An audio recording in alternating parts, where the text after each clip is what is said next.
So eto na mga kaibigan, Japanese boxer na makakasparing ni Casimero Cuadro Alas bago ang magiging laban niya kay Sanchez dumating na sa Pilipinas. And bago yan kaibigan, please huwag kalimutan muna i-like at i-subscribe ang ating YouTube channel at pahit ng notification bell.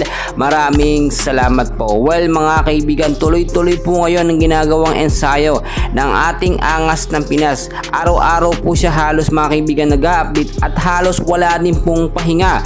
Hinahabol niya po kasi ang kondisyon na binitawan nga po ng kampo ni Naoya Inoue na dapat nga daw po sa magiging laban niya kontra kay Saul Sanchez ay mahigitan nito ang ginawa ni Inoue na round 7 TKO kay Doheny. Kaya naman po mga kaibigan, nag-request ang kampo ni Casimero Cuadro Alas na magkaroon ng kasparing na Japanese boxer para masubukan po ang kanyang tatag.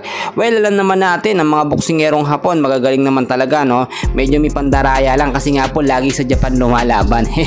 Well mga kaibigan, kung titignan po ninyo, tuloy-tuloy at maganda ang naging resulta nga po ng mga sparring na ginagawa po ni Casimero Cuadro Alas. Nung first week pa lamang ng kanyang training, nakita natin ilang boksingero po kada araw ang kanyang nakaka-sparring. Hindi lamang po basta mga boksingero, mga magagaling at professional boxer din po. Though hindi ganun kakilala ang mga pangalan, pero mas magagaling ito sa mga huling nakakalaban nga po ni Casimero Cuadro Alas, no? Pero nga basic lamang yon at hindi syempre puruhan ng laban.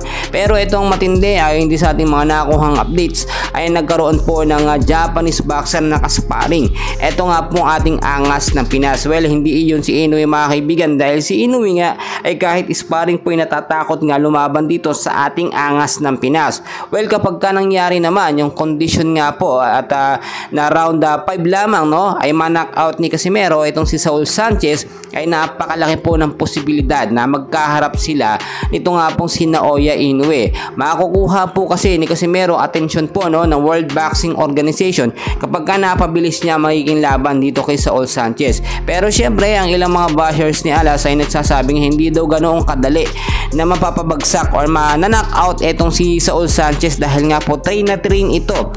Kung nagkitrain si Casimero ng araw-araw, times 2 daw po ang ginagawa nito nga pong si Saul Sanchez. So hindi magiging ganong kadali.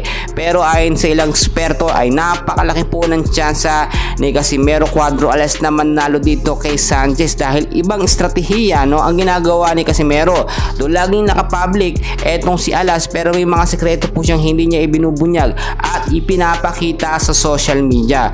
Well, October 13 po magiging laban nga po ni Angas ng Pinas at Saul Sanchez. Suportahan po natin at alam naman natin kayang manalo ng ating pambato na si Casimero Cuadro Alas.